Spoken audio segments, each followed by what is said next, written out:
Արմինե, ողջույն, ուզում եմ ամենաէսթետիկ դիզայնը ստանալ, ինչ կառաջարկես։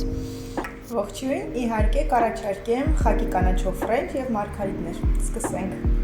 Մինչ հիմնային շերտ քսելը ջրազրկում ենք եղունգները nail prep-ով։ Այնուհետև քսում ենք տիտանիում հիմնային շերտը, որը հարթ հիմք է ստեղծում լաքապատման համար։ Սպասում ենք 60 վայրկյան, քսում ենք 1 բարակ շերտ A228 իմաստղ երանգը։ Սպասում ենք 60 վայրկյան։ Չենք մոռանում ֆրենչի համարումները բարակ ծայրով վրձին։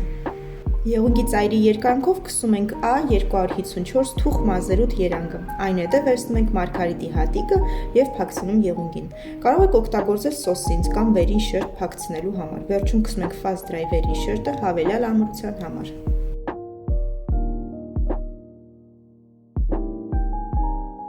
Հուսով եմ այս դիզայնը ձեզ դուր եկավ, կիսվեք ձեր մեկնաբանություններով, ձեր կարծիքներով, իսկ մենք կհանդիպենք հաջորդ վիդեոդասի։